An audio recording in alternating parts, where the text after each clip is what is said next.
ಮಾನ್ಯ ಅಧ್ಯಕ್ಷರೇ, ಯತ್ನಾಳು ಅವರು ಸೀನಿಯರ್ ಲೀಡರ್, ಅವ್ರು ಏನು ಸಲಹೆ ಕೊಟ್ಟಿದ್ದಾರೆ ಅದನ್ನು ಗಂಭೀರವಾಗಿ ಪರಿಗಣಿಸುತ್ತೆ ನಮ್ಮ ಸರ್ಕಾರ. ಉತ್ತರ ಕರ್ನಾಟಕದ ಅಭಿವೃದ್ಧಿ ಬಗ್ಗೆ ಏನೇನು ಮಾಡ್ಲಿಕ್ಕೆ ಸಾಧ್ಯ ಆಗ್ತದೆ ಎಲ್ಲ ಕೆಲಸಗಳನ್ನು ಕೂಡ ಮಾಡ್ತೀವಿ. ಆಗ್ಬೋದಾ? ಆಯ್ತು.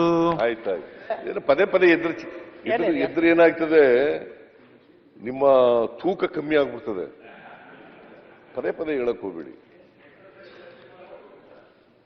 ಮಾಧುಸ್ವಾಮಿ ಅವರು ಉತ್ತರ ಸ್ವಲ್ಪ ಓದ್ಬಿಡ್ತೀನಿ ನಾನು. ಮಾನ್ಯ ಅಧ್ಯಕ್ಷರೇ, ಬೆಳಗಾವಿಯಲ್ಲಿ ಶಾಸನಸಭೆ ನಡೆದು ಈ ಭಾಗದಿಂದ ಆಯ್ಕೆಯಾದ ಪ್ರತಿನಿಧಿಗಳು ಉತ್ತರ ಕರ್ನಾಟಕ ಭಾಗದ ಅಭಿವೃದ್ಧಿಯಲ್ಲಿ ವಿಶೇಷವಾಗಿ ನೀರಾವರಿ, ಇಲ್ಲಿ ಪ್ರವಾಹದಿಂದ ಆಗಿರುವ ಹಾನಿ ಮತ್ತು ರೈತರ ಬೆಳೆಗಳಿಗೆ ಆಗಿರುವ ನಷ್ಟ ಇವೆಲ್ಲವನ್ನೂ ಕುರಿತು ಮಾತನಾಡಿದ್ದಾರೆ. ಇದೆಲ್ಲವನ್ನು ನಾವು ಟಿಪ್ಪಣಿ ಮಾಡಿಕೊಂಡಿದ್ದೇವೆ.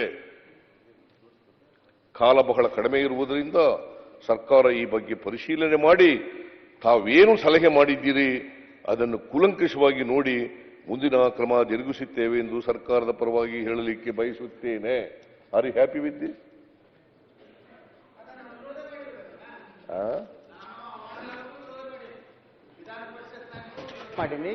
ಇದು ಇಷ್ಟೇ ಉತ್ತರ. ನೀವು 2014ರಿಂದ 18 ಇದ್ರಲ್ಲ, ಅದು ಎಲ್ಲ ಓದ್ಬಿಡಿ. ಅದು 5 ವರ್ಷ ಏನೇನು ಹೇಳಿದ್ರು ಅದನ್ನು ಓದ್ಬಿಡಿ. ಕೇಳಿ ಸ್ವಲ್ಪ ಅಶೋಕ್, ಒಂದ್ ನಿಮಿಷ. ಅಲ್ಲ ನೀವು ಮಾತಾಡ್ಬೇಕಾ? ಇಲ್ಲ ಅಲ್ಲ, ಅದಕ್ಕೆ ಒಂದೇ ನಿಮಿಷ ಕೂತ್ಕೊಳ್ಳಿ. ಒಂದೇ ನಿಮಿಷ. ಆಯ್ತು, ತಾವು ಪ್ರಾರಂಭ ಮಾಡಿದಾಗ ಬಹಳ ನೀಟಾಗಿ ರಾಜಕಾರಣ ಮಾಡಲ್ಲ, ಎಲ್ಲ ಅಭಿವೃದ್ಧಿ, ನಮ್ದು ಒಂದೇ ಅಭಿವೃದ್ಧಿ ಮಂತ್ರ ಅಂತ ಎಲ್ಲ ಹೇಳಿದ್ರಿ. ಆಮೇಲೆ ಶುರು ಮಾಡಿದ್ರಿ, ನಿಮ್ಮವ್ರು 17 ಜನ ಮಾತಾಡಿದ್ದಾರೆ, ನಮ್ಮವ್ರು 34 ಜನ. ಅದೇ ಕರೆಕ್ಟ್. ರಾಜಕಾರಣ ಅಂದ್ರೆ ಇರೋ ಫ್ಯಾಕ್ಟೇ ಹೇಳೋದು, ಎಲ್ಲರೂ ಕೂಡ ಇರೋ ಫ್ಯಾಕ್ಟೇ ಹೇಳೋದು. ನಮ್ಮಲ್ಲಿ ಗೆದ್ದಿರೋರು ಕಡಿಮೆ. ನಾವು ಸರಿ ಆ ಕಡೆ ಇದ್ದಾಗ ನಮ್ಮಲ್ಲಿ ಜಾಸ್ತಿ ಜನ ಗೆದ್ದಿದ್ರು, ಈ ಸರಿ ಗೆದ್ದಿರೋರು ಕಡಿಮೆ. ಅದರಲ್ಲಿ ಎಷ್ಟು ಜನ ಇದಾರೋ ಮಾತಾಡಿದ್ರು. ಅಲ್ಲಿಂದ ಶುರು ಮಾಡಿದ್ರಿ.